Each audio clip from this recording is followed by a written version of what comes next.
Hello guys, എല്ലാവർക്കും നമ്മുടെ പുതിയൊരു വീഡിയോയിലേക്കെല്ലാം ഹാർദവമായ സ്വാഗതം. അപ്പോൾ ഇന്നത്തെ വീഡിയോയിലൂടെ നമ്മൾ ചെയ്യാൻ പോകുന്ന കുറച്ച് ഗപ്പികളെ സെറ്റ് ചെയ്യാമെന്ന് ആലോചിച്ചുകൊണ്ടാണ്.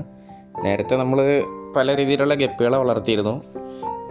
ഇപ്പോൾ നമ്മുടെ കയ്യിലെ ഗപ്പികളൊന്നുമില്ല.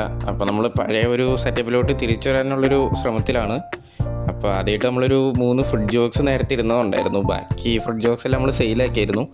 അപ്പോൾ ആ 3 ഫുഡ് ജോക്സ് ഒന്ന് കഴുകി വെള്ളമൊക്കെ ഒഴിച്ച് നോക്കി ലീക്കും കാര്യങ്ങളും ഉണ്ടോയെന്ന്. അപ്പോൾ അതിൻ്റെ അകത്ത് 2 ഫുഡ് ജോക്സിനകത്ത് ലീക്കും കാര്യങ്ങളും ഉണ്ട്.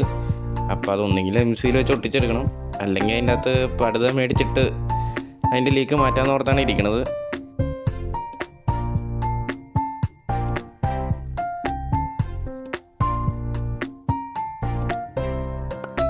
അപ്പോൾ ഈ കാണുന്ന ഫുഡ് ജോക്സിനും അത്യാവശ്യം ലീക്കും കാര്യങ്ങളൊക്കെ ഉണ്ട്.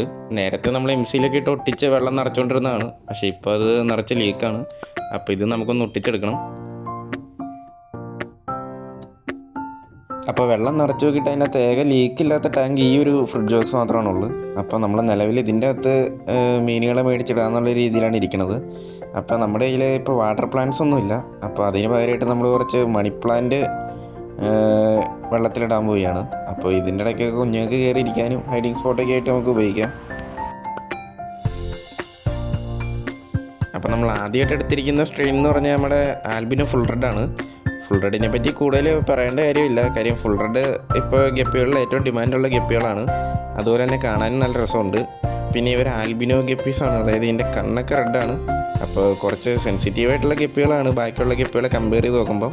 എങ്കിലും നമുക്ക് കുറച്ചൊന്ന് ശ്രദ്ധിച്ച് കഴിഞ്ഞാൽ അടിപൊളിയായിട്ട് വളർത്തിക്കൊണ്ടുവരാൻ പറ്റാവുന്ന കാര്യമേ ഉള്ളൂ.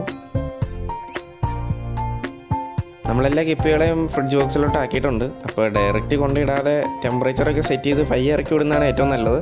അതുപോലെ തന്നെ ഇനി നമുക്ക് ബ്രീഡിംഗ് ബോക്സും കാര്യങ്ങളൊക്കെ സെറ്റ് ചെയ്യണം. ഇപ്പോൾ ഏകദേശം ഇത് ജുവനൈൽ സൈസാണ്. ബ്രീഡിംഗ് സൈസ് ആയി വരുമ്പോഴത്തേക്കും നമുക്ക് ബ്രീഡിംഗ് ബോക്സും കാര്യങ്ങളെല്ലാം സെറ്റ് ചെയ്യാമെന്ന് ആലോചിച്ചാണ് ഇരിക്കുന്നത്. അപ്പോൾ ആൽബിനോ ഗപ്പീസുകളെ വളർത്തുമ്പോൾ ഏറ്റവും കൂടുതൽ നോക്കേണ്ട കാര്യം എന്ന് പറഞ്ഞാൽ ടെമ്പറേച്ചറാണ്. അപ്പോൾ പെട്ടെന്നുണ്ടാകുന്ന വേരിയേഷൻസ് കൊണ്ട് ഗപ്പികൾ പെട്ടെന്ന് മരിച്ചു പോകും. അപ്പോൾ അധികം ചൂട് കൂടാനോ ചൂട് കുറയാനൊന്നും പാടില്ല. പിന്നെ അതുപോലെ നമ്മൾ വെള്ളത്തിനകത്ത് ഈ മണ്ണിൻ്റെ സാധനങ്ങൾ, ഈ ഓട് പോലത്തെ സാധനങ്ങളൊക്കെ വെച്ച് കഴിഞ്ഞാൽ പെട്ടെന്ന് ടെമ്പറേച്ചർ കുറഞ്ഞ് ഈ ഗപ്പികൾ മരിച്ചു പോകും. അപ്പോൾ അതൊക്കെ ഒന്ന് ഒഴിവാക്കി സാധാരണ ഒരു പാത്രത്തിൽ തന്നെ കീപ്പ് ചെയ്യണതാണ് ഏറ്റവും നല്ലത്. പിന്നെ ഈ ഗപ്പീസിന് ഫുഡ് കൊടുക്കുമ്പോൾ കൂടുതലും നമ്മൾ ലൈവ് ഫുഡുകൾ മെനുവിൽ ഉൾപ്പെടുത്തുക.